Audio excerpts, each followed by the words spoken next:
All right, Ben, we're live on video. Stand by for audio. All right, good day and good evening, ladies and gentlemen. Welcome back to another Live the Fuel show. So this evening, as I'm recording this, I get excited actually all the time, but I'm a little more excited because I'm bringing somebody new on the show. This gentleman, we actually go way back. So there's a blast from my old corporate days past. This gentleman has a very large bio. He's got multiple bios because he's done so much. I mean, you're going to learn about this guy today. He's been on television. He's been on literally major shows like Rachel Ray. The guy's gone through so much in his life. He's got such a hell of a story to share. He's an author, which I'm trying to figure that out on my end as far as me becoming an author, which I'm working on that right now. We'll talk about that too. But I mean, he's been on NBC, CBS, ABC, Fox. He's been around the block, dude. Good Day Philadelphia. I hinted Rachel Ray. He's got so much going on, and he's also been through so much. He and I go way back to when we used to coach together in the business world. We'll talk about that too. But anyway, he's got an exciting Kickstarter going on right now. And we're going to dig into that especially today because it's titled Dear Billie, Salvation in the Poconos. It's about his book. So without further ado, welcome our newest guest co-host to help run the show today, Ben Miller. Wow. Hey, thank you. Thank you, Scott. So, dude, when was the last time you and I physically actually had a conversation? Was it T-Mobile? It's got to be T-Mobile, probably. Yeah. Oh my gosh, 15 years ago. How did that happen? We've social media'd. Is that a way to say it? Social media'd? I mean, yeah. Verb. Yeah, it works. It works. Yeah. We use the power, and actually, I tell you all the time, right? Social media can be used in the power of good. I know so many people besides you that it would be physically impossible to just call every single person all the time, right? Yeah, absolutely. So it has gotten to be that stigma of all the political and the anger and the divisiveness, but there's so much more. Look at all the connections that you can maintain without, as you said, calling everybody. Yeah. Well, and before we fire this up, you and I were talking about how I've been around the block. I've gotten out there. I've been in a lot of different circles. So there's the other piece of it too, is I always promote on this show the power of the psychology, the healthy psychology benefits of getting out there and connecting with people. And mankind is meant to interact with each other, whether it be, visually, verbally, auditory, video through recording. That's why we do audio and video with this show. There's so many ways to connect with people, but at least get out there and connect.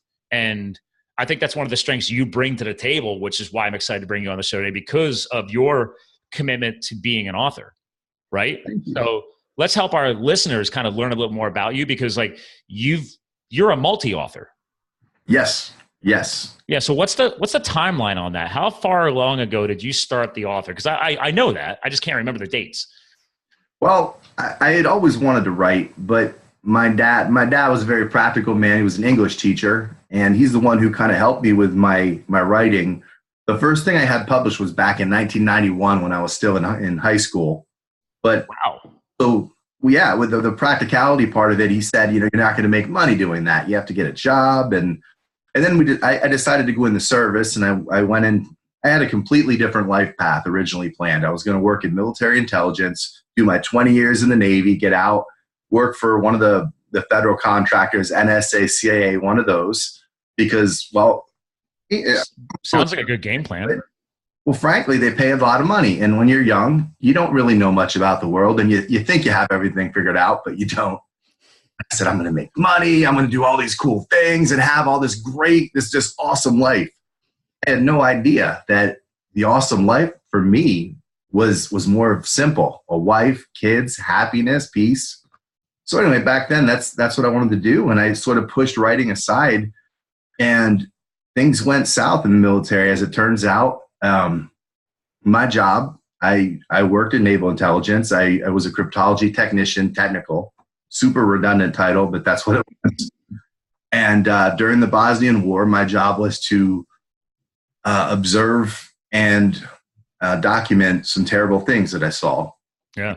And to create some targeting profiles that were used from sources in NATO regarding bombers. And I learned really quick that I don't have the personality to be able to handle something like that. You know, we're all supposed to, as men, right, be these tough, rugged guys and just brush things off our shoulders and it doesn't matter. And I'm not that guy. And I was embarrassed and I was ashamed to admit that for a lot of years, but I'm not anymore. I am who I am, and I'm not a guy who could handle that. And I couldn't, and I broke. Actually, I got to pause on this, man. You're because as you're saying this, like the hair on my arm is standing up and I got goosebumps. Now, granted, it's literally like 90 plus degrees today. Yeah. And I turned the AC down before here, so I know it's not my air conditioning. It's you connecting with me, and I want the audience to get this too, because I've brought this up a lot on this show of my own battle to become more vulnerable, right? What you just said here, as men, we think, or we thought we were supposed to be doing that, right? We're not supposed to show what some people see vulnerability as weakness, when in reality, thanks to a lot of life lessons and meeting my fiance, that's been casually mentioned on a few episodes, who also broke up with me. Oh. During our dating process, I had to win her back. Part of that is getting vulnerable, having the strength to let the walls come down and be more approachable so you can connect at a much deeper level. And I was never able to talk about this. So I can thank this podcast for helping me get there. But that's why I had to pause on that, because you just connected with me instantaneously. All right. Oh, I'm glad to hear that, because that vulnerability, it's a huge thing. And I never expected it. I never planned for it. And I never originally wanted it. I just wanted to, my dad was tough as nails. He was a teacher, but he worked 2 other jobs after school. And I rarely saw him as a kid because he was working. I mean, that man worked from early in life. He was very young when he started working. He was born in 1938, and that was just the culture. And he passed away in 2004, the beginning of 2004, very suddenly. But even up until the point he retired as a teacher after 38 years, and I think he spent, I want to say 3 or 4 days not doing anything before he said, I can't handle this. Hearing all over. So that's my dad, dude. Like, he still runs his business. He to be honest, he doesn't even have a retirement plan, but I don't think even if he did, there's no way. Like, he to this day still gets up at, I don't even know, something ridiculous, like 4:30, 5 o'clock in the morning. Yeah, that was my dad too. My mom still gets up with him, makes breakfast, they sit down, and then she goes back to bed because it's 5 o'clock in the morning, and then he's out driving his truck. That's pretty awesome, though, that she gets up with him and they have that connection. That is what life's about. And that's an awesome lesson for you as a son to see. And the best lessons in life aren't the ones that people can sit and tell us. It's the ones that we experience and we see. Like, from my dad, I did get that sense of work ethic. And the long story short, with my military service, is I started having panic attacks. I did PTSD, yeah. It was during the Bosnian War, and the mid-90s, the Bosnian War. People didn't talk about panic attacks or anxiety issues or any of that back then. And as a guy, you certainly didn't admit to that. I saw several doctors. I went to our flight medics. Nobody could diagnose me. They gave me an early honorable discharge, and they sent me home and basically said, good luck. It wasn't for, I want to say 4 more years, 3 to 4 more years before I was formally diagnosed. I just, as they say, self-medicated. You can see I'm a bit bigger. I doubled my weight, and I drank and ate. And I remember when you and I used to work together, man. You showed me your before photo when you were in the military, and I was like, really? I was like, again, you don't until like somebody like yourself comes forth and teaches us like what you're going through. People don't know. Like, to this day, people still think that PTSD isn't real. I'm like, are you serious right now? Really? I mean, we haven't had enough evidence. I mean, we should not be losing honorable former military professionals to suicide, but unfortunately, it's still a major, major issue. It really is. I've lost more than a few friends to suicide, and we were talking about one before the show, a friend that we actually worked with, and out of respect for his family, I won't bring up his name, but he wasn't former military, but he was a person that didn't feel like he could reach out.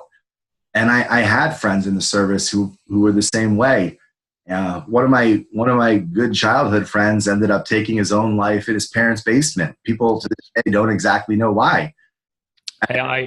Just things that he experienced. He never shared it. He left no note and he didn't tell anyone. But I almost took my own life. We talked about that. October 26, 2003. I was at the bottom of the barrel. It's such a cliche, bottom of the barrel, but I was down.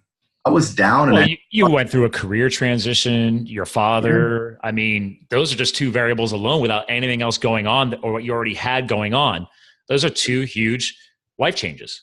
I was in a terrible place. And by the grace of God, I had that pistol in my mouth. Scott, I loaded the whole thing. Somebody asked me that about a year ago when I was telling them the story. And I've rarely told the story, but I put it in the new book and I'm getting it out there because I feel like the more you tell things like this, it takes the stigma away somewhat in your own mind, because there's a lot of shame that I still feel for getting to that point. Yeah. Same point there. I know there's so many others out there who are there, and I need people to know that when you're by yourself and you're in that place where you feel that you are so far down that you can never possibly get up, that hope is just behind a cloud that will never pass. You have to just stick it out a little bit longer. I could never foresee in the life I had now. I loaded that pistol, and the question that was asked, why did you load the whole thing? It was a 15-round clip. I don't know. You just did. Rationally. The same. Also, you're military trained. I mean, you guys trained to take guns apart, put them back together, fully load them up. I mean, it was probably just subconscious. Never even considered that. I'd be a big part of it. I had been drinking, which was pretty much all the time. And I loaded it and I put it in my mouth, and I just, I cried. I cried and I apologized to God over and over and over. And honestly, the last thing I remember was just, I'm sorry, and thinking about my family. And then I woke up, I passed out. At some point I passed out. The gun was laying there and I was laying there, and it was a very weird, I woke up, and for a very brief period of time, this is what I won't ever forget, that I thought, am I dead? Did I do it? Mm-hmm. What the hell did I do? What did I do? Yeah. That was the moment I knew that I could never have another drink again. Once I realized that I was alive, that, as I said, I still don't know exactly how.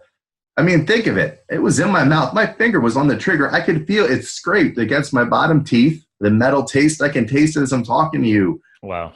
What are the odds that goes down onto, it goes down without fighting, and my finger goes off and I pass and I'm alive? It makes no sense.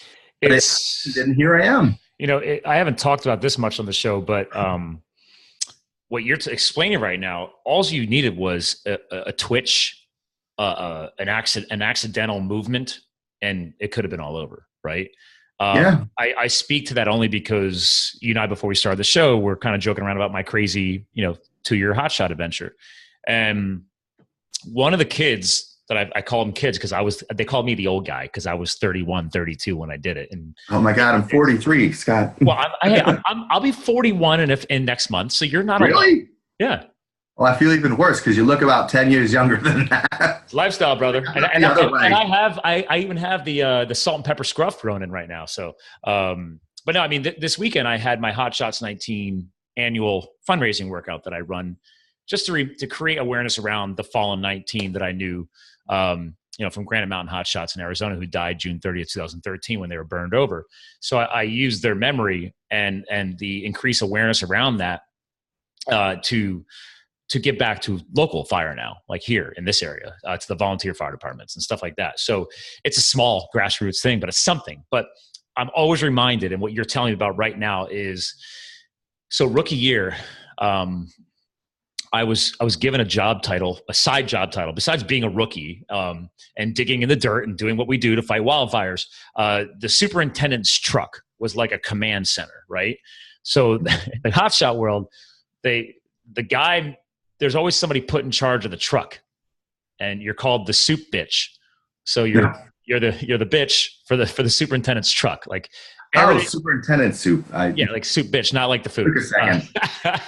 Like SUP, superintendent. Yeah. So anyway, So for some strange reason, they decide to enable 2 soup bitches. And the young guy that I'm referring to, his name was Dalton Lassiter. And I'll never forget him because I never saw him again after our rookie year. He did not lose his life to firefighting, which was his goal. He went to a legit academy. He was 18 years old. Like this kid, so I called him a kid. Like I was, a lot older than him. Yeah. And by the end of that first year, I realized why they had 2 soup bitches. I was, without them saying it, his mentor. So when he fucked up, I had to, push-up penalties, burpee penalties, like everything that he did wrong was my responsibility. So, and I hated it, but yeah. And sometimes I was like, the kid drove me nuts. I'm like, why are you making this mistake? We've trained on this. Like, what is wrong with you? So whole different podcast. But for your benefit, I found out that winter that he had passed away. And I was like, what the hell happened? And I found out that him and his twin brother were big hunters. And like, they like guns and everything else. And, anyway, dude, they were cleaning handguns at the kitchen table. And his twin brother's gun went off and blasted him in the chest and killed him. And I'm like, dear God, how does somebody, number one, live with that? Let alone the fact that it's your twin brother. But it's like, my whole point of that little quick backstory was relating to what you were going through. Like, dude, that was an accident. They thought there was no rounds probably in the chamber. Yeah. Right? You had 15 in the clip and one. I mean, did you have, I don't know if I loaded 15 around, so it would have been 14 and 1, but yeah. Did you have it in the chamber? Oh yeah, it was chamber. Oh, shit. Okay. I wanted to die. That night, I had no intention. I found that people who reach that point and want to do it, seriously, genuinely want to do it. They don't. And I in no way am I trying to demean folks who have had suicide attempts and lived through it. Right. I understand that on a lot of time. Well, look at me. I lived through it. Yeah. But other people, I know someone who has made, I want to say this is his 6th attempt, but he specifically does things that won't kill him, but will get him just a little bit of attention. I think he's looking for something, but in my situation, I didn't want to live. You weren't looking for attention. You were looking to end. Sounds like you just wanted all the problems to go away. And if I had ended it, I never would have met my wife. I never would have had I have 2 older stepchildren and 3 biological children. This is my 4th book. I look around and think of everything that wouldn't exist if that night had gone the way I intended. And real quick, since we're going to talk about the book, I got to do a little screen sharing. We'll do this more throughout the show, but for the video feed and the audio people, like go to Kickstarter.com. This will be linked in the show notes, people. And you can just search for Dear Billie, and I actually tested this, and it comes up right away. But if you want to, it's Dear Billie - Salvation in the Poconos. And the tagline here is, with my faith in Jesus to guide me, each day I balance immeasurable blessings and the seemingly unbearable torment of mental illness. So clearly, Ben, this book is what we're talking about today. I mean, yes, this is your mission. You need to get it out there. You just launched this campaign. You still got, we're recording this 26 days to go. But let's get back to your story. I just want to make sure we gave it a little bit of highlight at the beginning here. So people can just pause. Ladies and gentlemen, watching this on YouTube or hearing this, just you hit the pause button and you can actually multitask. Then you can go on Kickstarter.com and you go and you click and you donate. It's really easy, but we'll get into that later. So Ben, please help me get that book out. That's my whole goal in this, Scott, is to get my story out there, because there's a lot of facets to it that I think people will be able to relate to in their own lives. But the underwhelming, what I meant to say is underlying measure of that book, the theme is that there's always hope for a brighter future, as dark as it feels. And I was at the very darkest, and I never foresaw it coming and getting better. Just as people will say, we never saw it coming when things go bad. You never hear that. I never saw it coming when things go good. But it does. It's just people tend to fixate on the bad. And my goal was to get that story out there to help all the people who were where I was that night, October 26, 2003. So they don't even reach the point that I did, because I am a very lucky man. And so do you feel that, I mean, how long has this book been in you? You're a multi-author. So, I mean, from what I've been learning, I've had a lot of authors on here. Sometimes you've got a project in your head, but the timing isn't right yet, right? I have been trying to tell that story. You're absolutely right. I've been trying to tell that story for probably a decade. Okay. And I actually wrote an entire manuscript. And I wrote an entire manuscript, and I didn't like it. It didn't feel right. And I just trashed it. I couldn't find, that's why it's called Salvation in the Poconos as the tag on that, because I have been trying to tell that story for so long, and I just couldn't find the words. And it's my personal story, but at the same point, it's a story that's shared by so many other people, and I had to do it justice. I had to do it right, and I couldn't find the way to do it. And then my wife and I went on a trip to the Poconos. In the book, I called the inn Trakehner Lodge. The real name is the Bishwind. Oh, is that the photo on the cover? Yes, that is the Bishwind. Let me share again. So I scrolled down. You got a lot of great imagery in your Kickstarter page. Oh, thank you. And let me zoom in for people here, so you can see that cool mountain style chalet or whatever you call it. Yours is the Tudor style, and that lake right in the background too on the main image is Bear Creek Lake. I actually took that picture on the trip. I took both pictures on the trip, and I had a series of really profound experiences while we were at the Bishwind, and a lot deal with my faith and my religious beliefs, but it was also very introspective.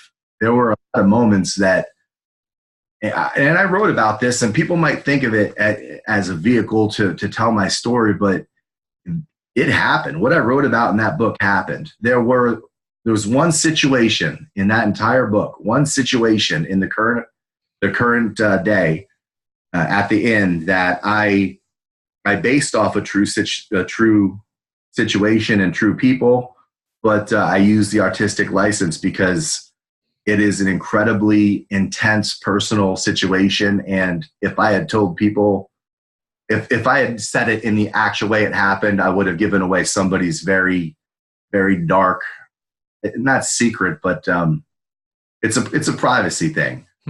Everything about my past that I speak about in the book happened exactly as I wrote it. And everything in the current, I wrote it in the form of a letter to Billie. Billie is the innkeeper at the Bishwind. Again, it's called the Trakehner Inn in the book. But I wrote it in the form of a letter to her. And I wrote about these introspective moments, things that happened at the end that made me think back to different points in my life. And all of that happened.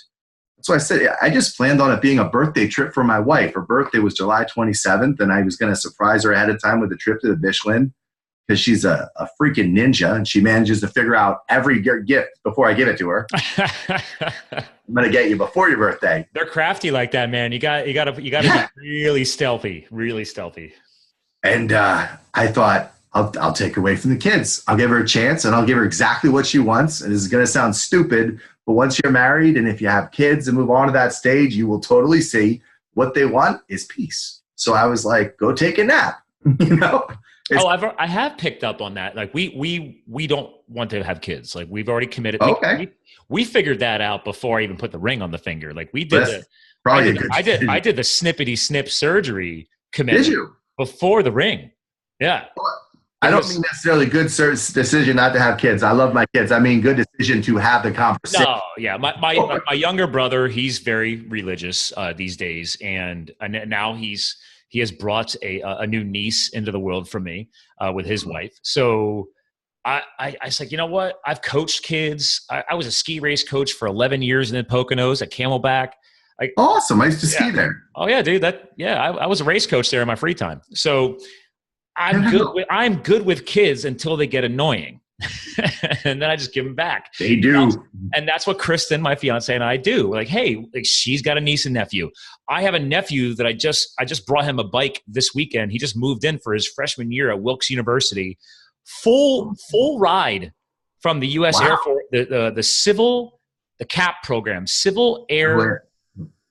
Oh, I know exactly what you're talking about. Yeah, Civil Air Patrol, which is somehow connected to the Air Force. Dude, the lieutenant colonel who interviewed him, full ride. Wow. No debt. Everything's paid for. Food, dorm, tuition. I'm like, dude, you're amazing. I'm bringing you a bike so you can get around, awesome. get around camp, because I'm a huge biker. But it's like, that's what I want to do. I've explained to people who are like super parents like you guys, like, dude, the commitments and the sacrifice that you choose to become a parent is powerful. I have no problem telling people, like, dude, I am not meant to be a parent. I don't care if people say, well, that'll change when it's yours. Sorry, we're good. I don't subscribe to that philosophy. A lot of parents, it's funny. When you have something, you think it's a certain weird sort of mindset that everybody else should have what you have. Like, you know, I have kids, so I want everyone to have kids. Sure. I don't subscribe to that. I think, you know, some people are meant to have these kids, some people aren't, and it's a personal decision. If that's a child doesn't make you complete if that's not what you want and not the life that you want to lead. Mm-hmm. Different missions and purposes in life. Some people are, you know, I believe that part of my life's mission is to raise these children and to teach them certain values and tools, and their own future and the things and good works that they do going forward will be hopefully a product of the lessons that I've instilled. But you have a different path, and that's perfectly fine. I've never understood that mindset that, you know, you have to get married and you have to have kids, because if you don't, your life's not complete. But it goes back to some of the stuff. Some people like dogs. I love them. I think this connects to some of your story too, right? Is that you and I were kind of discussing that, I think, before the show, maybe already. It's just that there is no perfect path. There is no perfect person. There is no perfect life. The word perfect should be thrown the hell out. Absolutely. Life is about experiencing, learning, and most especially since I left the firefighting world and then started figuring out how to become an entrepreneur, it is, holy crap, you need to make mistakes. Because those are the most powerful lessons we can learn. And what you're telling us today and what is in this book, that book is probably a giant emotional, I'm going to ask you, but probably has a wealth of mistakes and lessons learned in that book. Am absolutely. Well, no, you're absolutely right. And what you said is so true. People don't learn things in the good times. When everything's going great and you're happy and doing well, you don't stop and think, wow, I'm doing really well. I wonder what got me here. How did I do that? No, you get introspective and you start to think and question and really just go over your life in those bad moments, or when you face a terrible loss. Me, it wasn't necessarily a decision. I never chose for things to go the way they did in the military. You know me, and you know that I'm kind of a type A personality, and you should have seen me before the panic disorder and the attacks and the struggles, because I was super arrogant, and I was damn arrogant is the best way. I wanted to prove how good I was at my job, and I could identify where people were. I could identify what weapons they were using. I could identify missile systems, and, you know, go from target acquisition modes to target tracking to deltas once they. I wanted to prove myself, because I wanted to get into the ghosts of my past. Yes, you're talking about us. I got to show them. Again, video. That guy right there, and the rope is covering up. I actually did that when I used I put those. The one in the middle was the real picture at present time, and the others are all pictures of me from the past. And that rope is actually covered up with medals. But this is you. That's me, high school. Right as I graduated high school. Yeah, I don't even recognize you, man. Like these, I remember these. These I could see it. Yeah. But that one in the tux or whatever that is, like, really? Okay. Yeah, it's a tux. It's senior prom right before I graduated high school, and then the one right to the left of that is when I went through training at Corey Station. Was called the Center for Information Dominance, and now I think it's the Center for Information Warfare. They have all these new buzzwords, but that was my full dress blue uniform there. Yep. Above it was after training when I was operational. That was me. You won't find pictures of me in uniform when I was working because of the nature. I mean, I worked in skiffs and I worked in planes. I was cleared 3 compartments above top secret. So it was just the places that I worked, we didn't take pictures. if that makes any sense. Well, again, I mean, you're 3 tiers above top secret. Well, it was top secret. You can talk about anything. Yeah, I mean, it's top secret, and then sensitive compartment and information. And then I had TK, which is I'm hoping that this is all out there and unclassified, with talent keyhole. It's just, we have keyhole imagery satellites. And then there was, the third was this one I don't really want to go too far into because I'm not sure what is able to, but intelligence communications. There's a whole lot of variants on that. I don't want to go too far now. You're fine. That's yeah. And again, we don't take pictures of that. Like, look what I'm holding. Look what we're doing, you know? But it's a hard life because, again, back to I kind of hinted at with the whole, the healthy psychology of interacting with other human beings. Well, dude, you're literally in the military interacting with content that you can't even share or talk about. I couldn't share with the people that I worked with. I specifically work on a system, and I can't really talk about the system because it's still in use. I mean, I'm sure it's modified beyond anything I'd recognize, but the actual name of it is still in use today. Yeah.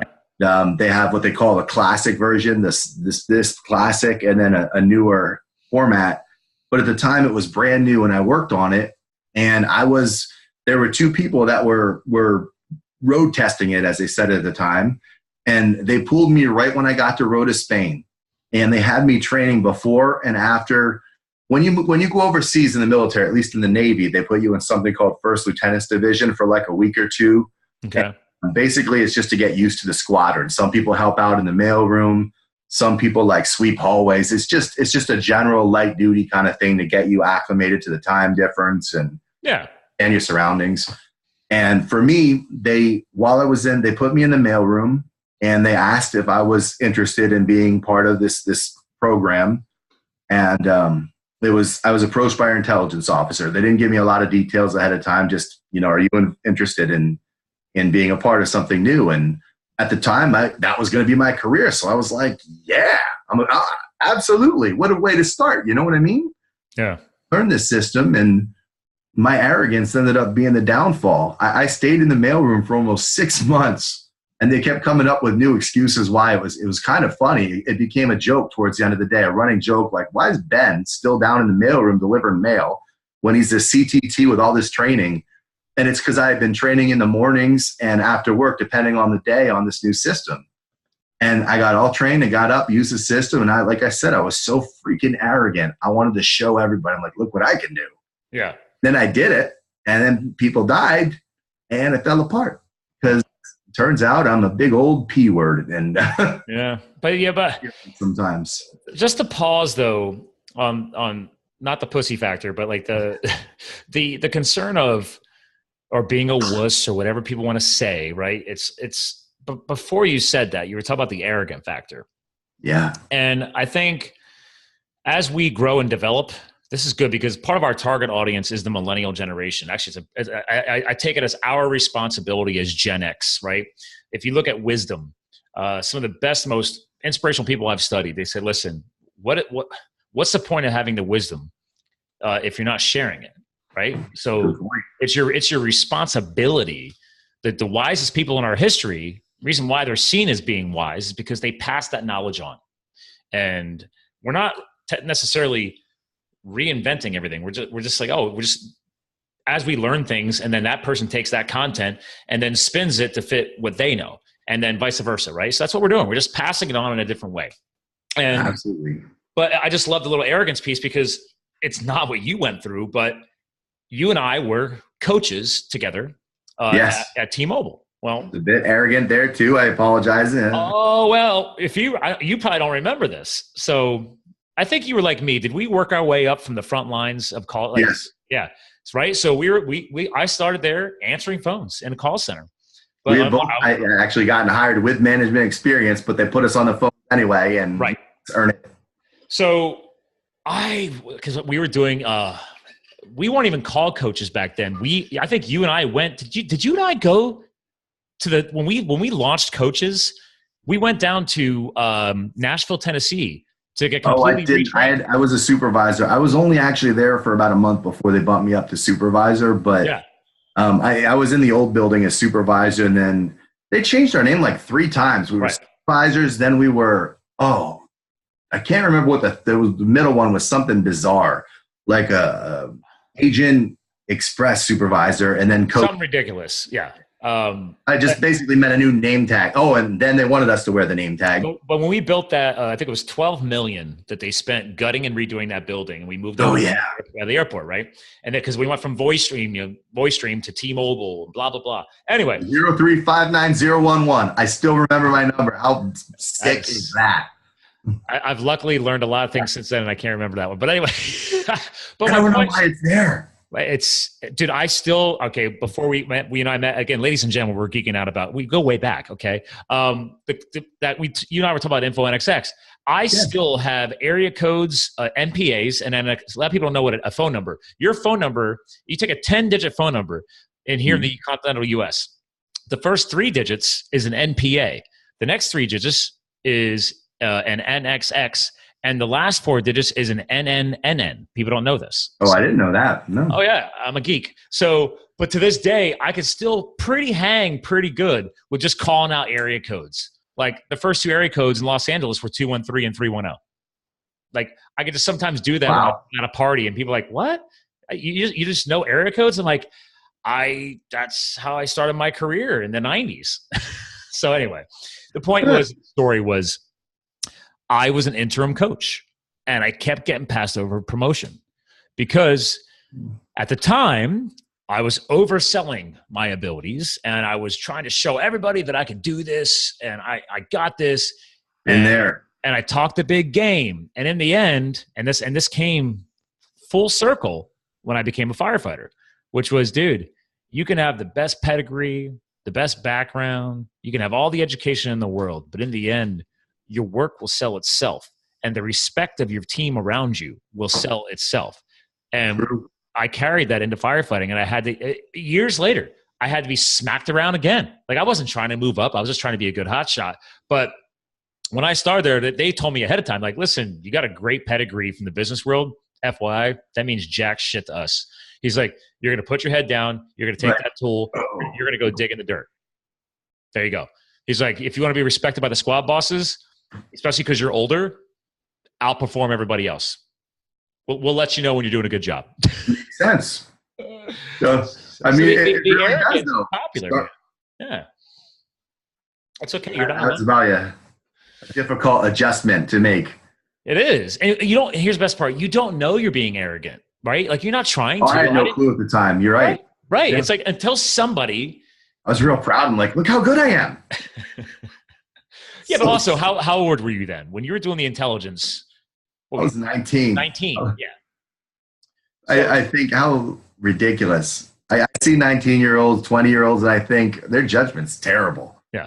I was 19. They put me in charge of multi-million-dollar, electronic communications and intercept things that you wouldn't expect. They paid for my house. When I was in Spain, I had a house on the beach. Well, technically 3 houses from the beach, but still. I was engaged to someone else. That's a different story.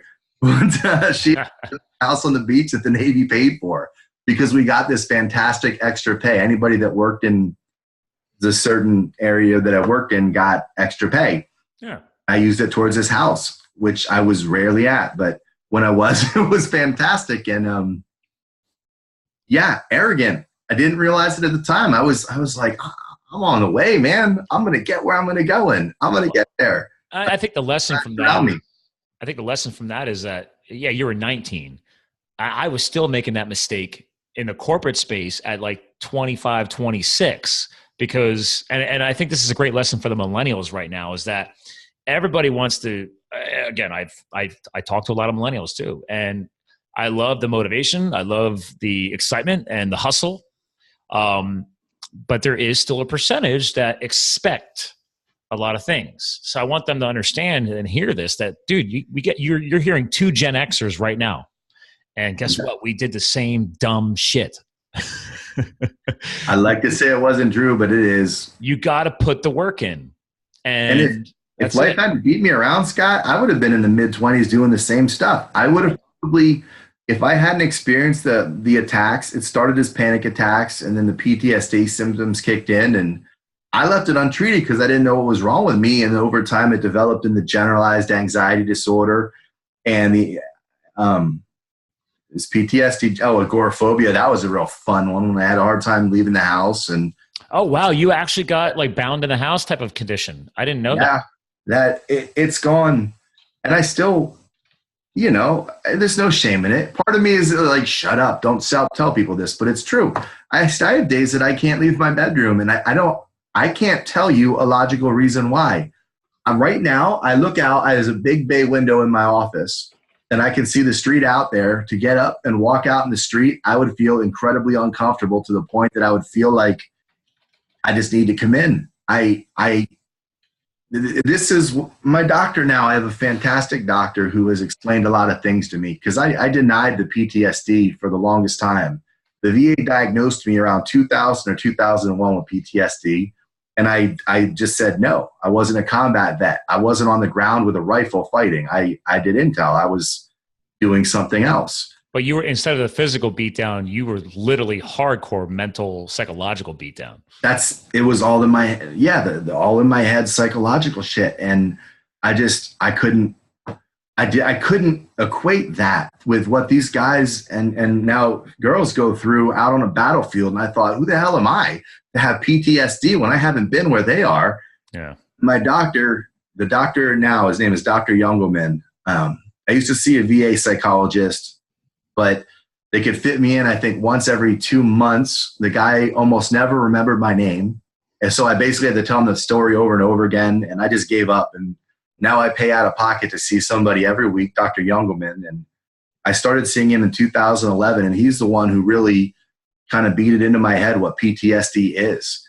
And for me, the symptoms, the sequestering myself in different areas away from everybody, a lot of that is PTSD, because it's when I'm out and about, I take everything in. I hear, I see, smell, everything. You're a high performer. You're almost overly sensitized. Like everything all at once just kind of goes in. And it's when my kids this sounds so terrible, but my kids, they can be playing in front, and if they get all excited, it's too much. Everything is too much. When I go outside, and I'm looking out there right now, and it's a beautiful day, and the flowers and everything are out there, the bushes, and I can't explain exactly why. I don't understand why, but I feel unprotected. I'm out there, and it's freaking me out just talking about it. I don't know why it is, but I can hear like a dog bark, anything that like startles me or Here's a good one, Scott. I had been having flashbacks for years and had no clue, because I bought into what we see in Hollywood about flashbacks actually are. And I was talking to my doctor, Dr. Youngelman, actually, and I said, PTSD, though, I get it. I do have the nightmares. I've had them for 20 years now. And last night I got to bed around 3:30. I don't sleep very well. It's just the nature of my situation, but I was like, I don't have flashbacks, though, so how can I have PTSD? And he said, yes, you do. I was like, no, I don't. He said, you've described them to me. And it was just like a back and forth conversation. He's like, your daydreams, Ben. They're not daydreams. They're flashbacks. Like, what are you talking about? I have these daydreams sometimes. It can happen anywhere. Well, I guess they're flashbacks. It feels weird to call them that, but it's not like you see on TV. I don't think that I'm suddenly back in never there, but on TV or in the movies, the veteran suddenly is back in the jungles of Vietnam and everybody around. Yeah. Obviously it's all special effects, but that's what they think it is, right? Yeah, that's what they make it seem like a flashback is. But in reality, at least, I guess I can't really talk about anybody else's reality, but for my reality, it's a very intense daydream where I will wander off. And I don't lose fact. I know that I'm in my car, and my wife and the kids. That was the last one actually happened recently when we were in the van. I don't drive anymore. Part of it is because I can't.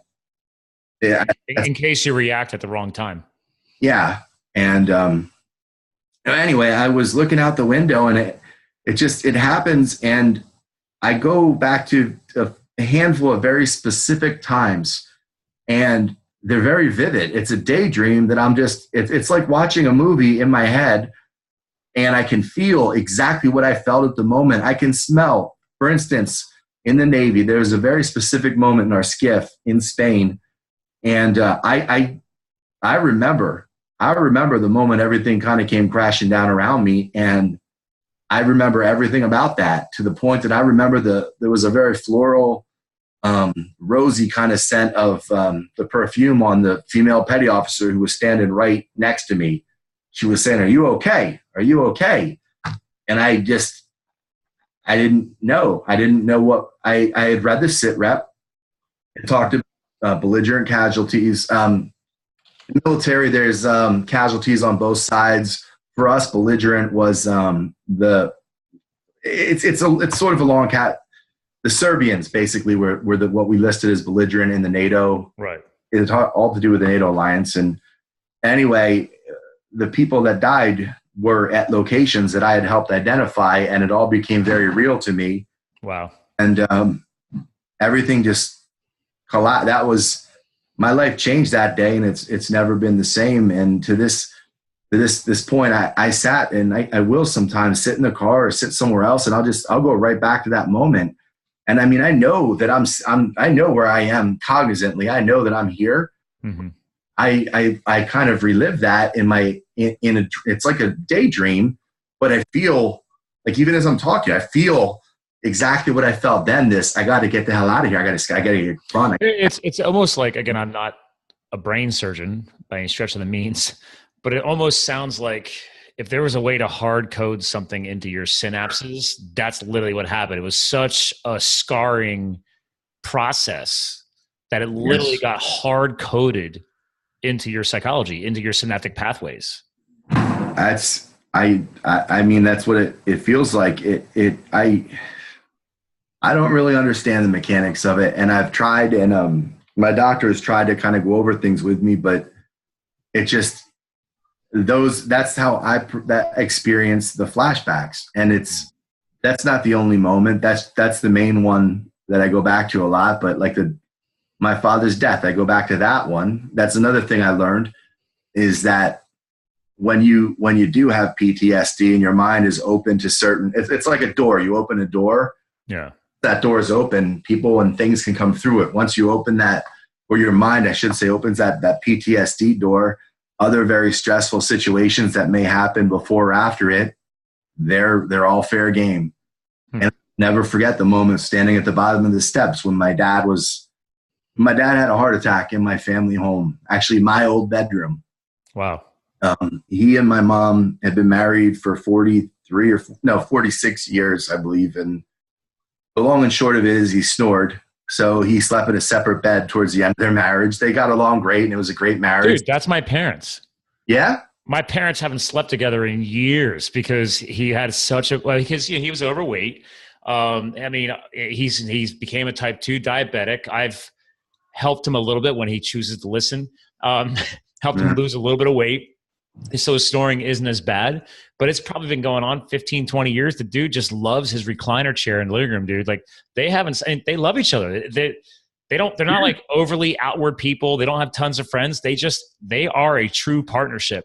And my mom has the whole bed to herself in the bedroom. And he just got done upgrading. He looks forward to every few years getting his new recliner chair. He's got this big, massive recliner chair. And I'm like, what is the deal? But hey, it works, right? Yeah. That's what worked for them. And he was in the bedroom, and he basically he collapsed. My mom was downstairs and heard him fall and called me, and there's a whole lot that happened that night, and I wrote about it. And respectfully, I'd rather not I don't want to get too far into it, because it's just no, it's okay. Like it's like what we talked about earlier in Spain, that moment when I read that sit rep and things changed. But I mean, I stood at the bottom of the steps, and I don't know if I ever told you this, but when I was in school up at Lock Haven, I graduated from Lock Haven. Yeah. I had to take different, the filler courses that you take. I can't think of what they're called. That's just you can take like speech comm and like, whatever, the electives. Electives. That was the word I was looking for. I took one CPR and first aid trainer. It was actually a course at the end of it, we were all certified to train and teach CPR and first aid. Yeah. Now, I knew the statistics of it. I knew the statistics of the defibrillator and all that. And I stood at the bottom of the steps. I thought my dad was all right as they were bringing him down because his eyes were in a fixed gaze, but I thought he moved his arm, and they got to the bottom of the steps. And I will never forget. It haunts me in my head when the medic was standing right there. He said, "Resume CPR." And I knew in that moment that he was gone because he used the defibrillator upstairs. And I know for the people out there that don't know, there's CPR and TV seems like this miracle, that it springs back everybody's life, and in real life it doesn't work that way. I've been trained in CPR, like not at your level, but I redo it every 2 years, like clockwork. You know that for even if somebody is right there with you outside of a hospital situation, if somebody is right there and properly trained, there's still only a 10% chance of survival. Yeah. You can have the tools, but it doesn't give you a guarantee. Yes, no. The CPR process without a defibrillator, for example, is to keep oxygen going to the brain. Although the newer programming, the last education I did last year is saying, dude, you're actually better off just like, even if you're not giving them breath, just the heart and the defibrillator is the compressions. Compressions, but that the defibrillator is everything. Like they really have prioritized that now. Yeah, and even the defibrillator is only a 40% chance of survival outside of the world. So yeah. I mean, and maybe they have, that was years ago that I was trained, maybe things have progressed, but back then I knew they had shocked him at least twice. I believe it was 3 times I later learned. And then CPR, when CPR is performed by somebody, even after a 5-minute amount of time has passed, it's the brain lacks oxygen. The brain doesn't get oxygen. The heart isn't pumping. That's the main gist of the heart. It's the pump that, and it, but for listeners and viewers out there, the heart pumps in the blood oxygen throughout our body and oxygenates the body. And 5 minutes without that, your body begins to start to die. And the brain controls everything. So. Yeah, it's near impossible to bring it back after that time. Again, outside of a hospital, in a hospital situation, they have tools. They can push epinephrine and things like that to speed things along. But just a person and some working in the house, Anyway, when I heard him say resume CPR, that's one of the moments I go back to, and it just freaking sucks. Are you cool if I share one of the photos from your Kickstarter campaign? Yeah, absolutely. Okay. Well, I mean, I'm respecting your condition. I appreciate on it. his Kickstarter, ladies and gentlemen, when As you scroll down, he's got a cool old shot. There you are with a really bad mustache. Thank you. Right. Well, when we're young, we think we can grow facial hair, and it's like, well, maybe I could have changed my game plan there. My dad was sporting the beard. I don't know how it's coming across in the picture, but he had a nice solid beard. Oh yeah, I mean that's legit. Let me zoom in on that. That's solid. It was actually longer. He had it tucked in because my mom hated it with a passion. Oh man, but that's awesome. I mean, I love the fact that you've built a lot of transparency into your Kickstarter page. You want to make sure people see little pieces, like you have the embedded video from the Rachel Ray show back when you were on that. So I mean, you've gone through a lot. So this is an important story to share. So that's why I wanted you on the podcast. I wanted to bring up your transformation too. Like you might not want to be everywhere where you're at, but dude, I remember I've watched your roller coaster ride with weight loss, weight gain, the stress that you've gone through. Like you've been on a roller coaster ride, man. Really, it's been that way. And in the lowest moments, like when this picture was taken, that right there was one of those moments that I told you about where I couldn't leave my bedroom. That was at our last house. They brought the birthday. It was my birthday. I couldn't go downstairs to celebrate. I had a hard time leaving a bedroom to the point that even though it sorely did not fit in our old bedroom, I had that couch brought up and we had a couch there. So I felt like that guy, Charlie in the Chocolate Factory, how the grandparents are laying in bed. That's what I felt like all the time. So I'm like, I need a couch or a chair. Oh, like his, what was that? Was that his grandfather or his father? Yeah. Like, I'm an old man. So we got that couch put in there, and it's all covered in wrapping paper in this picture from my birthday. But that's basically, I didn't leave that room for weeks at a time. And in our new house specifically, this house where we live now, I have my home office here, but our bedroom has my Nana. 90th birthday party because I couldn't leave the house. She came to you. What's that? Did she come to you then? No, they had a big birthday party for her and the family, and everybody went, and Okay. Andrea and the kids went. And do you know, I was invited to be the keynote speaker at my college after Donate My Weight and some of the things that had happened. Yeah, I was invited to be a keynote speaker and come back to Lock Haven. I was so excited. It was this crazy honor, and I thought, in my head, I was like, it's sort of a validation of all the stuff that I've been through. And I thought, man, this is a great chance to speak directly to these kids. Like you mentioned before, talking to that next generation and passing along. The title of my speech was Writing Your Own Story, and talking about how the speech was all about how life will throw curveballs at you. And as the old saying goes, life is what happens while you're making other plans. So you need to adapt, and you need to recognize that it's not going to go as you plan, but that's okay. Just have different, be ready for it and be able to flow and move, and you can still be successful, maybe not in the way you originally intended. But the long story short on that, Scott, is the night before I had one of the worst attacks I'd had in a while. And I knew your anxiety kicked in. I recorded the speech in my basement where I used to have my office at the old house. And behind this desk, I recorded the whole speech. Andrea, the kids all drove up to Lock Haven, and this giant auditorium was filled with all the students and faculty and all the people that were invited. They had this whole, they laid out the red carpet for my family and me, and I wasn't there. They played a video in my absence of me. But hold on. Humiliating. Let me pause on this, bro. All right, because I've been watching some recent posts about your Kickstarter and your frustration, and I'm hearing it right now. And I beat myself up a lot too, because I hold myself to too high of a standard, and I see that and I hear that in you, and that's why I want to pause on this note, dude. The average person who could even consider going through what you've gone through, they would not have still gone down into the basement, gotten behind the desk, and recorded something. You still took it serious enough to say, wait a minute, I still committed to do this. You still videoed it. So we can't cut that out, bro. I got to call you out on that. Yes, does it suck that you didn't go? And I feel your energy right now. You still say, wait a minute, I'm going to get down here. I'm going to record my speech. I'm still going to give them something. And then because of your powerful relationship, your family still went on your behalf, and your wife stepped up and helped deliver that video on your behalf. Awesome.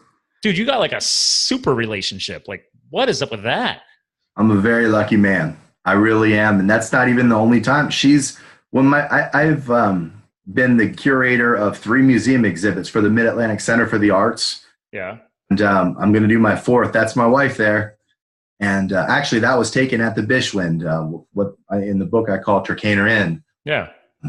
I have done 3 museum exhibits. My 4th opens up next year. But when that first one opened, I couldn't go down. I couldn't attend. My brother went in my place, and my wife and the kids went down with him. And there was another one. They Skyped with me. It was humiliating. I didn't actually Skype with the people there. I Skyped with my wife and family afterwards. I sucked. I can't believe that they invited me back, but they did, and thankfully I was able to go for the next 2. And they were. Here's the thing, Ben. I'll go back to my prior point. It's like you and I were messaging each other last night. I'm like, dude, you still actually sucked it up and still delivered. Yeah, okay. Yeah. So you said, wait a minute, I know I'm not there, but you got on a Skype call. So many people don't even do that. So what do you do though? I mean, I couldn't leave them hanging. Right. So you gotta celebrate the wins, man. It's funny because I try not to beat up my co-hosts on the show, but because I've known you for too long. I value your opinion. So I'm like, dude, you got to remind yourself that you've still followed up and did the big. I'm a sales and marketing professional. You know how most sales fail? Because people give up too soon. They stop following up. No is not no. No is just not right now. The timing isn't right now. You might not be at the right place on the timeline right now. You sound like my dad. He used to say that no is never. Well, I mean, of course, in certain situations, no is no, but in the Okay. Different podcast. Different no podcast. is no is not right now, or no is maybe I need a little bit more convincing. In a sales, again. Sales, yes, exactly. In a professional, just to be very clear. That, of course, no is no in other situations always. In romantic endeavors, no is no. Unequivocally, no. Yes, so with regard to things like that, his other jobs I mentioned before, he was a teacher for 38 years, but he also worked 2 and 3 jobs. And one was he worked at a little grocery store right by our home. But that was really hard for him because a lot of the students that he had would come into that store after school, and it was just a lot for him to take. Yeah. So he began selling men's suits at the local mall, and that's what he did for I recommend our childhood. I recommend a sales job to anyone. I tell people all the time, people say, "Oh, I suck at sales." I'm like, dude, every person is a salesperson. They just haven't developed the skill yet. When you ask a girl or guy out on a date, you are selling yourself and the potential of a great experience, right? That's a sales process. If you can at least crack the door open and they say yes, you've moved closer to closing a sale, so to speak. The average sale fails before you even open the door. So if you can convince, you got married, bro, that is a huge closing of the deal, right? Like you closed a massive sale, right? So it's like, I just love how, because like we talk about health, business, and lifestyle on this show. And so it's like, there's a small little tinge of business coming in there. It's that, again, full circle here. The whole point is that, shit happens, dude. Yeah, and you're like me. We hold ourselves to a very high standard. And I don't have I'm going to call it this, dude, the mental fortitude that you've developed from what you've been going through. Like you have to remind yourself of that, right? I guess it doesn't feel that way. It feels the exact opposite a lot of times. We all have bad days. The difference is your bad days hit harder than what I'm used to. Yeah. But you still come bouncing back. You're still a multi-author, okay? I got to keep going. I have a wife. I have kids. I have stories inside of me that I need to get out. And that's what the writing is. This book was the first, and there's more. It's like they eat at you from the inside, and you have to release them. You have to get them out. And until you do, is that on your board up there? I can't see. That's my book. What is it? That I just started writing. It's called "So You Want to Be a Hot Shot." I mean, I'm in a self-published mastermind group right now working on it because I've been talking about it for 2 years. You've done this. Like, to me, as far as a budding author, you're already a hero to me, dude, because you've like stepped up and actually had the balls to put it out there. I've been just putting this off. And now it's like when the movie came out a few months ago about the story of the Fallen 19, the Granite Mountain Hotshots, the guys that I knew, we served on fires together, different crews, but I still knew their faces. So when they're, I don't know if you know that story. I do. Yeah. I do. So we were like a militarized version of firefighting. That's the best way I can explain it. In the movie, they actually called us like the Navy SEALs of firefighting. I'm like, oh, we never would call ourselves that, but thank you. But it was just, this is kind of my story. And I was like, I was always holding myself back saying, well, who the hell wants to hear about Scott? But then this is continuing thanks to all that I run that charity event every year. Like so far, I've only raised $700 from this weekend. Okay. But it's still something, right? I'm still taking action. You're still taking action. I'm finally going to take action on this and finally work on this book. I've been published 3 times in a magazine now locally, the Network magazine here locally. So I've been putting in the reps and trying to like break that down. Like I started the podcast originally because I love podcasting, but I also thought about like, wait a minute, if I launch a podcast and I grow a following and I help other people like you get their brand out there and tell their story, then one day I will have developed a platform that I could actually market my own stuff on, right? It's my show. So I can't wait to finish this now because I can promote my own book on my own show. That's awesome. I do have to tell you, I missed a little in there because your audio and image froze. Oh, okay. But just for a brief period of time there. So when you watch this back, if you hear me saying, I can hear you, can you hear me? Oh, I didn't know that didn't even come through. So, okay. But I think it's awesome that you're sharing that story and helping others in the way that you are, because I know how difficult it is. It's such a different situation too, going from my other books, my first 2 books and the third one right now that's being worked on are being handled through a professional publisher. yeah. That, he does all the layouts, all the designs, they do the marketing. I show up at Book signings when you can. I sometimes show up at book signings when I can. They've we stopped doing book signings for that reason, because it got a little difficult. But the last time I did for him, I actually went into a warehouse that they have and signed like thousands of books, and just privately. That's the only way I could do it. But doing that to self-publishing is a beast, and it's terrifying, and I still don't understand much about it. I'm figuring it out as we are talking right here, right now. That's why I paid to go into a mastermind group that has helped thousands of other authors get self-published. So it's like, all right, again, surround yourself with people who know more than you. That's right. Yeah, exactly. So, I know we talk about that on the show often. So, and that's why I was looking forward to bringing this up, because it's not about me. It's not about this, but it's about people like yourself who, like me, we hold ourselves to a high standard. We beat ourselves up. We want to succeed because we know we can create change in this world. But part of that process is allowing ourselves the patience to learn. Like, okay, let's say worst case scenario, your Kickstarter doesn't succeed. Worst case scenario, right? But what are you going to learn from the process? Have you ever run a Kickstarter before? No. Okay, so now you literally could become, I'm just having fun with this, but next thing you know, you could become a Kickstarter consultant. Like, hey, here's what I learned. There's people out here who haven't had the balls to pull the trigger on a Kickstarter. You're in one right now. So whether you succeed or don't, you will now know more than other people because they haven't even pulled the trigger yet, right? You're not thinking about like my wife. We had this conversation about 3 hours ago. Dead serious. I thought, because I did actually, there was a game that I wanted to put out there as well. And it's an awesome game, but I didn't have things set up and in line. And I said, we should do it. We'll do it. I'll put it up on Kickstarter, and I got everything. You know how I am when I get, we're going to do it. We're going to do it. It's going to be great. And then I woke up the next morning. I'm like, what did you do? I'm not ready for this. So I canceled that one. And that's when I learned that Kickstarters never get erased. So like, even though it was only live for something like 3 to 4 hours, always going to be there. So I put like an update letting people know that I canceled it. It's an awesome family game. It's a card game, but and maybe the time wasn't right, and you could still take action on that later.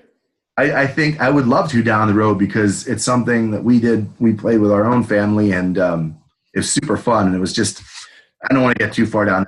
But dude, what you're doing and what we're talking about, this book is the story of entrepreneurship. Okay. Some terrifying one. The most successful entrepreneurs out there will tell you, dude, you know how many companies they failed with? You know how many products they failed with? Look at Edison with a light bulb. What's his record? Like thousands of failures before he created a light bulb, right? And he's a genius to this day, because everything that's above my head and lighting this studio, I take for granted. The little light bulbs in my bike art behind me, I just take for granted.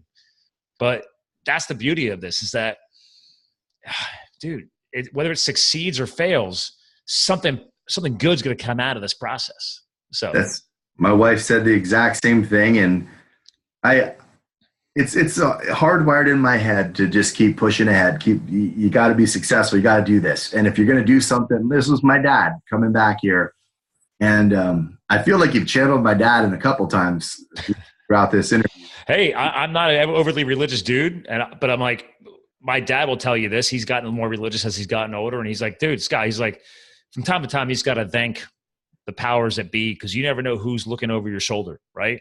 And who knows? True.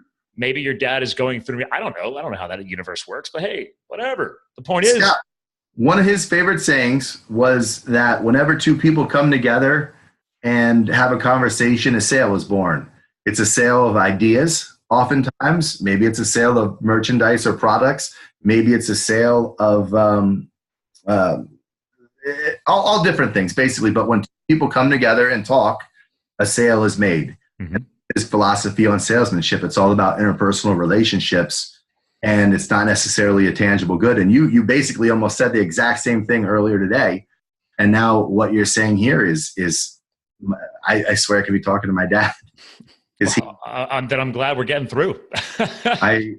You and me both, man. I really appreciate that. Yeah. I mean, that's the point of this. It's like some people still understand why I have this podcast. And I told everybody, I'm like, guys, like I've been consuming podcast content for years now.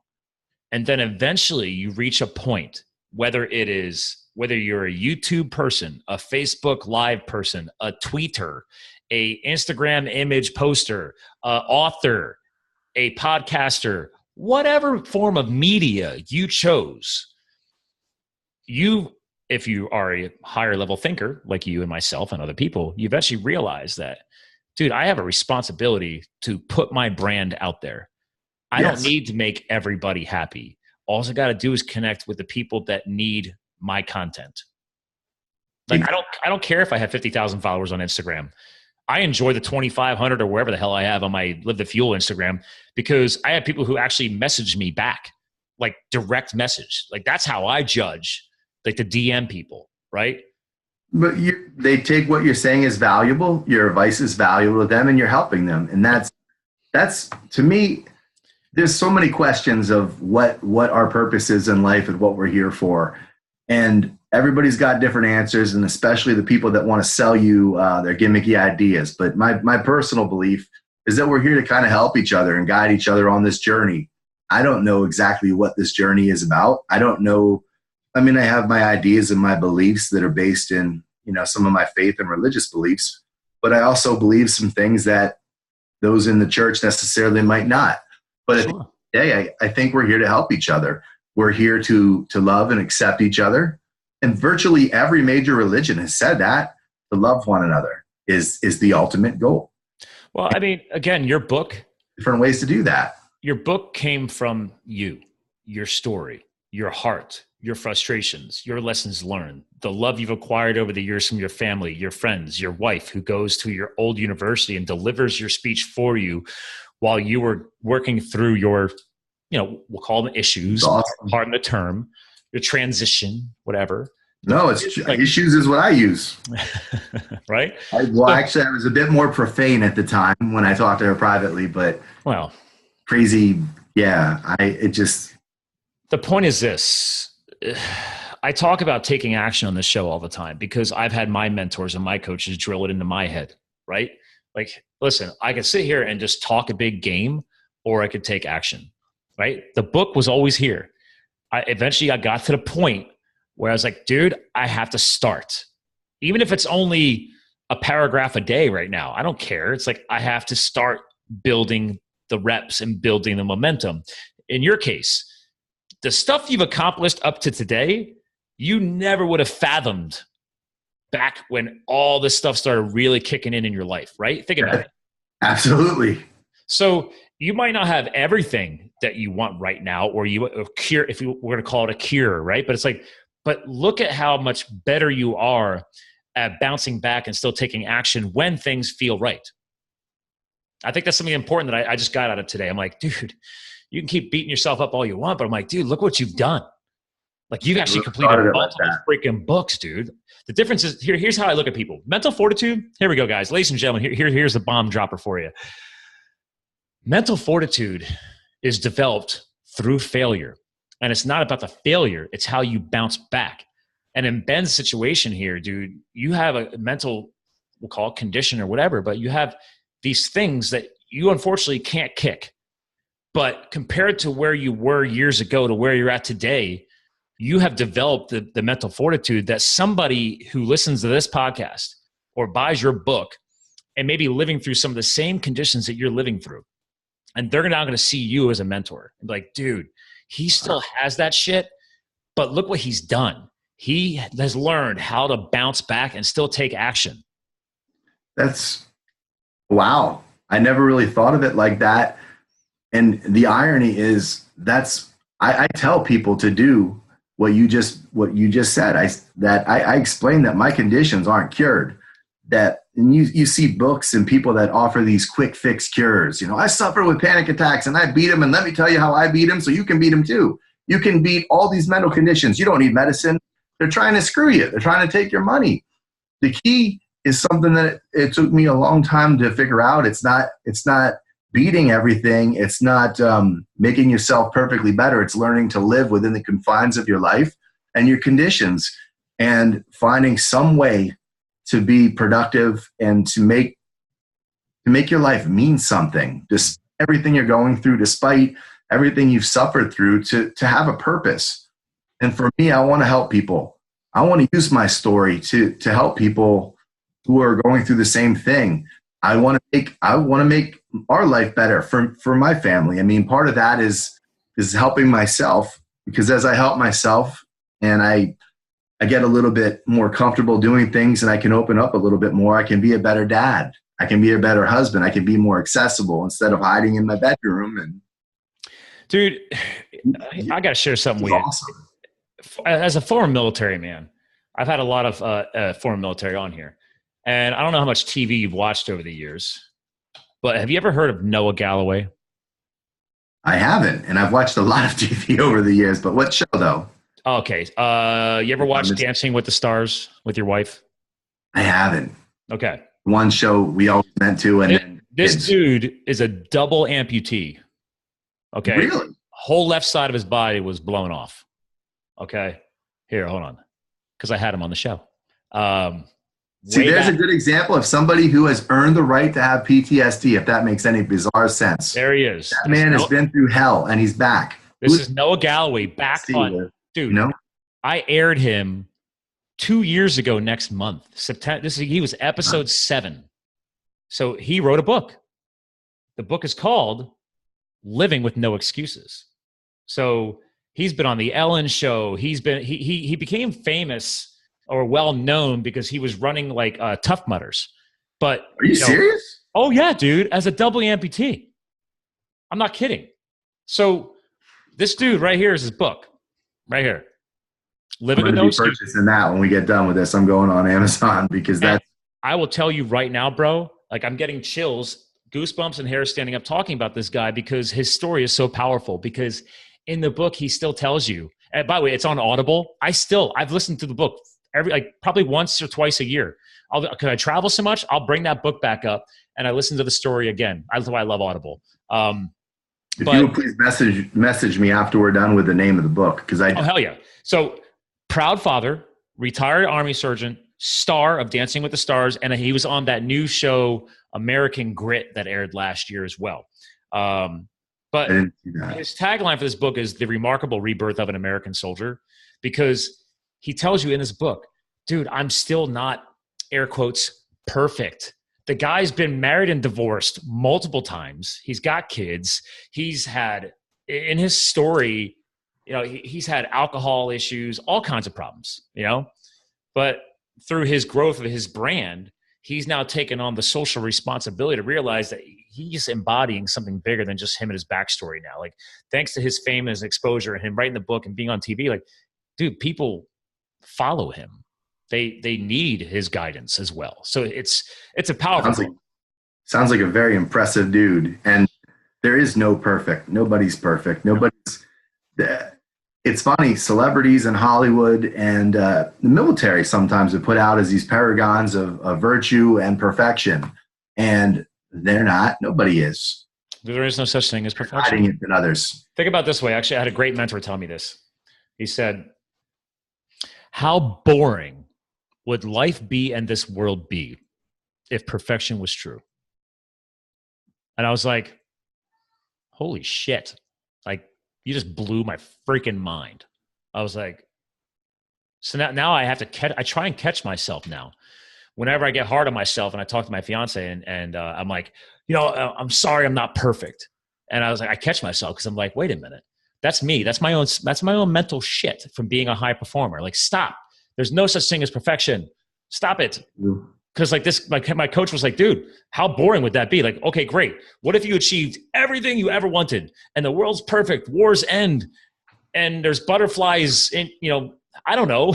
Unicorns and butterflies everywhere. Right? Like, how boring would life become? Because like there's no struggle, there's no overcoming adversity, there's no the powerful life lessons learned when shit hits the fan. Personal growth comes from adversity. So people would just evolve, I would imagine, into tubs of goo, sitting around being happy. So we need to be reminded of that. I never looked at it that way, but that's exactly right. That's awesome. Actually, I never considered that. Here you go. Check this guy out. You got to follow this dude. There he is. That's his Instagram. Get the hell out. Dude. I have my arm and my leg, and he's doing so much more than me. See, it's not about. It's not a competition, right? Nope. Life isn't a competition. But dude, he wasn't always like that. He wasn't always like that. He was where you were, dude. He was drinking. He had depression. He was, woe is me after the trauma. And it's like, all right, come on, put up or shut up, bro. What am I going to do about this? Right? So, yeah, I had to make sure I shared him with you today because I'm so glad you did. What an inspiration that guy is. That's what I want you to get out of this. Like, dude, like people have actually messaged me and saying that I inspire them. And oh my God, that made me feel so good. It means like I'm getting through to at least a couple of people. I can totally see that. But I don't want to be your inspiration. I feel like from your history and your military background and everything else, like it's people like this that I literally sat here and I'm like, who can I connect him with? When I have these shows, it became a thing 6 months ago. All of a sudden, because I have a good network now, and I'm going to try and get you on some other podcasts because I speak at podcast conferences now. I'll be speaking at one outside of Philly in a few weeks again. And it's like, dude, I know people now. It is my responsibility as a networker to get people connected. So if for some reason you never knew about Noah, and what if he becomes one of your virtual mentors? Like how amazing can that be? I don't know. I don't know yet. You haven't read his book and you haven't followed his content, but maybe he works and maybe he doesn't. But at least now you know. So he's and I imagine that probably drives him nuts a little to hear you're an inspiration because he's just living his life, but at the same time, it humbles you to think, in moments like this when I'm not feeling the struggles as much. This is one of my biggest issues, and one of the things that my doctor and I talk about. I tend to I can't think of the word minimize, maybe is the best way to put it. Minimize what I do go through and what I struggle with. And I look at that picture and it's something Dr. Young, my doctor, worked with a VA for 26 years before he went into private practice. So he's been great with me. And he points out that there are different types of disabilities, but there's no prosthetic for the mind, and that it's not a competition to see who has it the worst. It's a situation where everybody's supposed to help each other to move on to the next level.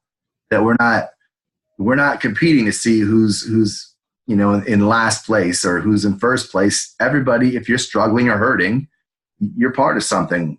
Former military, we're all part of a certain fraternity. Brothers and sisters in this world, like you and I, friends, we're all part of this.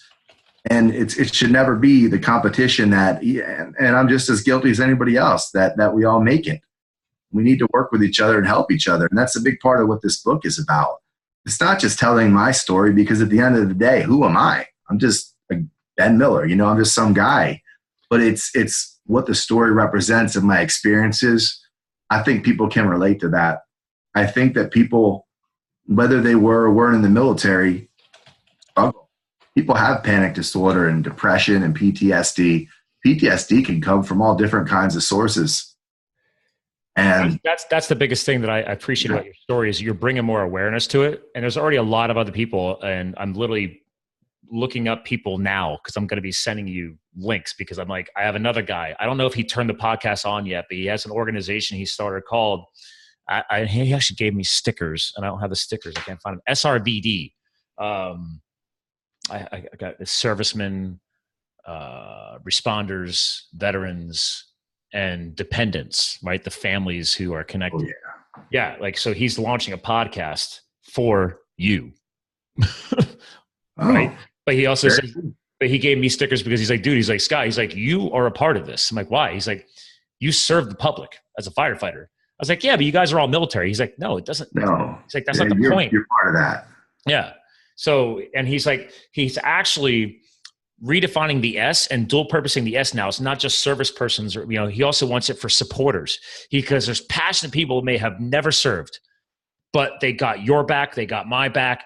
They're like these, they fly the American flag all over their property. Like, it's those types of people who care.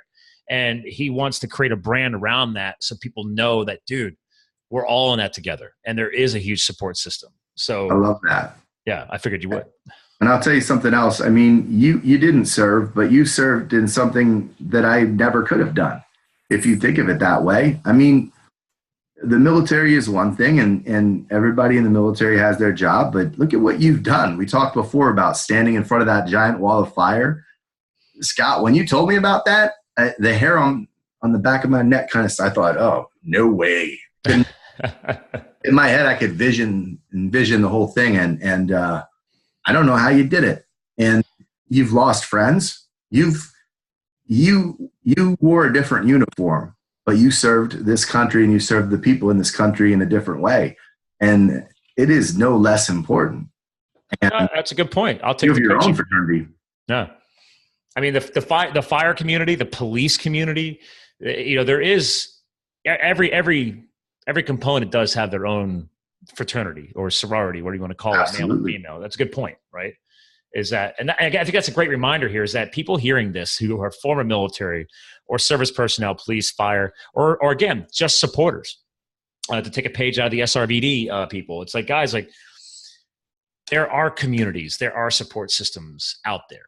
There are books that are coming out or are already out that they're there to help you as well. And that's what I'm getting out of your book too, is it's not just telling your story, is that you're trying to provide another tool that yes. a former military professional may come across that book and read this story. And it's like, dude, I'm not alone. Or, wow, I'm not going through what Ben has gone through, and look what he's doing. He wrote a book about it. He took action. Back to my point earlier, right, bro? Like, dude, you're going to have good bad days, but you still took action. You wrote a damn book, for God's sakes. Let's get the message out there. That's awesome. I told you we're going to have a good conversation today. You were right. You were right. This is powerful. I take this show very seriously. I try to have fun. We're having fun, but it's like, the point is you got to balance the fun with the power that comes from it. And again, if you could leave as a guest co-host with more positivity for your own life, as well as our listeners, this is about the listeners, but that's the point. It's like, I love it when I get off of my show and I'm high as a kite. I'm like, that's what I'm feeling super positive right now. Actually, I have been, things kind of stalled out with the crowdfunding.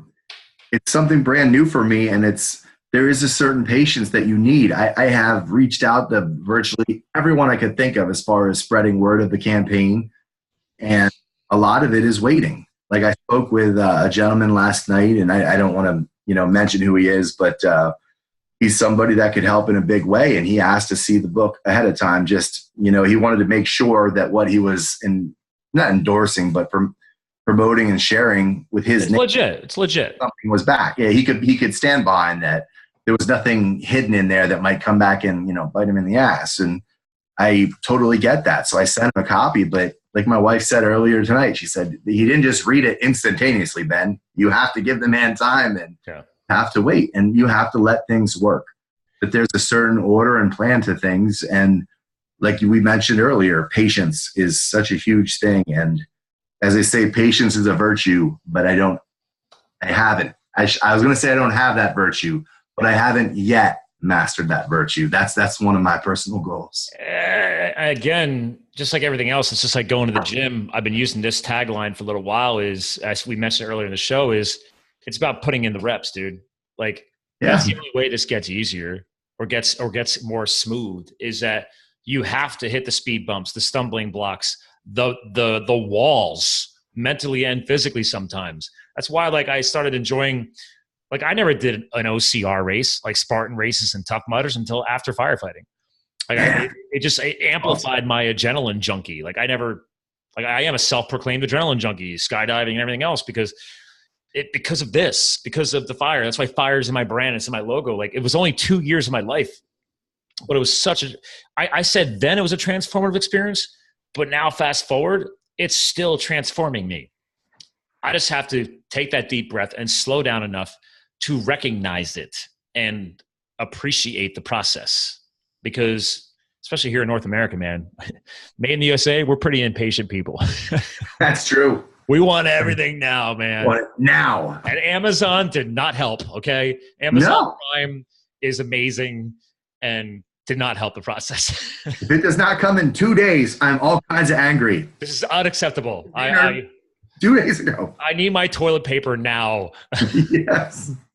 Listen, we've been on a while. I want to respect your evening. The sun is setting as we're recording this, ladies and gentlemen, because I'm watching your lighting change on your side. Yeah, I apologize. I didn't turn the light on in here. No, 5 minutes ago, I was thinking, what am I going to do? Hey, it's okay. What do you know? It's okay. It's okay. I don't care. The point is that, let me, by the way, real quick, last screen share. Is this your guy? Is he in Bethlehem?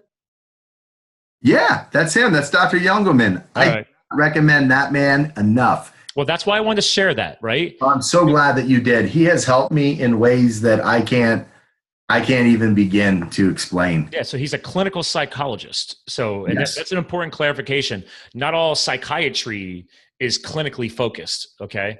So like, again, my regular sports psychologist, regular co-host, she's on every month, Dr. Megan Cannon. She obviously tailors herself towards the athletics, but she's hardcore into mindset and everything else, but she's not a clinical psychologist. So, but yeah, I was searching for him while we were talking because I wanted to make sure. I'm so glad you did that. He's yeah, because I was like, I guessed on the spelling. Google corrected it for me. I spell it wrong almost all the time. He always says Ben. It's E-L, which I realize as I'm saying that to you, I should remember how to spell it, but I still don't. Again, I mean, he's great. He's dealt with, and I'll bring things up, and I'll always put a preface, and he'll tell me, stop. We are who we are. You don't have to preface anything. You don't have to. We've known each other for a little while. I'm familiar with the story he says. And he's helped me. I've grown, and a lot of the successes that I've been able to achieve throughout the time that I've been with him, the second and the third book that's still in pre-production with the publisher, that was all him. This book as well. That was, not all him, but with his support. Well, again, you reached out for help. I needed it. You finally developed enough mental fortitude to get help. I think that's an important message we're taking away today as I turn screen sharing back on again for the Kickstarter is, and again, Ben, my guest co-hosts, they close out the show, not to give you pressure, but it's like you have such a powerful message. I know you're not going to have a problem leaving behind like a nice closing, probably mindset comment or whatever you want to say. Because I tell people like, hey, if they forget everything else we talked about today, like what is a way you want to close the show out? So hang tight, you'll have that. But screen sharing again, the Kickstarter. Again, guys, Dear Billie, Salvation in the Poconos. All of this will be in the blog post content. They'll have all the hyperlinks and everything else. But I love the fact that, you had the cojones to write multiple books, and especially this one. And again, those earlier books, whether you realize it or not, those were part of your mental fortitude. You had to take action. You had to put in the reps and write a couple of books until you finally got to the point where it's like, dude, it's time for this one. This is the one I was waiting for. Yes. I don't mean to take anything away from my previous books. They've all been labors of love. And The First Resort was, that was a bestseller for me. We're going into the third printing, but yeah. And your backing is cool. I mean, guys, like most Kickstarters, you throw $5-10 in. That's cool. You actually give them something. You actually give them a digital copy for $5. Nice. Oh yeah. I want people to get good value for what help me, but get value for it. Yeah, I mean, you can go paperback for $15. You can go hardcover for $25. I'm kind of old school that way. I like to get the hardcovers. That's probably what I'm going to score. You're going signed version as well, and then you got some higher level stuff, big personal thank you package and stuff like that. You got a business thank you package. I think that was kind of creative. That's good. Thank you. That last one was something I thought was kind of cool. I'm not sure if anyone will go for it, but I kind of hope you always got to throw the big Hail Mary out there. And I would love to write a story for somebody like that, though. I never thought about that. I don't think I've ever seen that. Like an author saying, hey, dude, I will write a personal story about you. So if they love your book that much, I'm like, wait a minute. What if I tell my story and I don't have the balls to write it, but Ben could write it for me? You just became a tool to help somebody get their story out there. I would love that, Scott. You should edit that, actually. I would add that in there and say, listen, have you been struggling to get your story out there? Like, I would love to help you. I don't know, like ads, you can make edits. So sure. Yeah. Anyway, so listen, as we close the show out, what do you think, man? I mean, you've already dropped so many bombs today. We've been having such a good time. I mean, is there an all-encompassing message right now to people who are hearing this besides the Kickstarter, right? This is big picture. Anything you want to I'd say big picture is, I go back to Max Errolman had this famous poem, Desiderata. My dad introduced it to me many years ago, and I've introduced it to each of my children, and I keep a copy here in my office. And my favorite line from that poem is, with all its sham, drudgery, and broken dreams, it is still a beautiful world. Be cheerful, strive to be happy. And that's really what it's all about.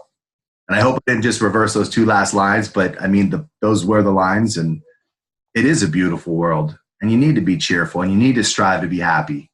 You can't ever quit, and you can't ever give up on not just yourself, but the other people around you. Nice. Push it forward. That's powerful, man. Be cheerful. I love that. Okay. It takes that essential step to keep moving forward. People beat themselves up too much. I love the way you close this out. Well, listen, hang tight. I want to give you a proper goodbye off the air. Ladies and gentlemen, one last screen share for the video feed. Remember, go to Kickstarter.com, search for Dear Billie, Salvation in the Poconos. And obviously, he's referring to the Pocono Mountains of Pennsylvania. They're gorgeous. I didn't just go skiing there. But also, you can follow this on Twitter. He's got an online profile there, so you can actually go at Dear Billie, BILLIES, as in Sam for Salvation. And he also has a Facebook page. Again, all of these will be linked in the show notes, guys. So don't worry about this. You're going to be able to find it. But again, get to the Kickstarter page, take action. Even if it's only $5 or $10, I've been spending years supporting crowdfunding campaigns. I will also be pledging because I geek out. I mean, my own keychain, my keychain was literally a Kickstarter campaign. I mean, really? Dude, I have so much. I have so much crap that I have bought. Not crap, like good stuff. But if nobody would have stepped up as a supporter and supported that cool keychain that I'm now obsessed by, because people are like, dude, where'd you get that? I'm like, it was a Kickstarter. And now this company exists and they still sell the product online because people like me believed in it and literally helped them kickstart their future, their business. In your case, you're just trying to kickstart a book. I would like to get this book published and moving forward, have some other books that's following. There we go. You know, that's my goal. There we go. Well, hang tight. Proper goodbye off the air. Ladies and gentlemen, thank you again for tuning into another powerful Live the Fuel show. Remember, Dear Billie, Salvation in the Poconos. Search for it. Kickstarter. Support it. Take action, as we've talked multiple times about today. And remember, this is what we're all about, guys. We're clearly here to fuel your health, your business, your lifestyle. Please share this podcast episode. Share the Kickstarter campaign. Take action, help other people, especially if you know a service person, a former military professional who possibly might know somebody who's also going through some of this. This is the kind of stuff that we got to do. We got to come together as a community, as mankind, and help each other. And that's what I'm taking out of this right here, right now. And I'm honored to be able to bring this to you guys and have been on the show today, because that's just one more thing we're doing to help this process move along. So again, thanks for tuning in to another powerful show, guys. And again, you too can live the fuel. We'll talk to you guys again soon.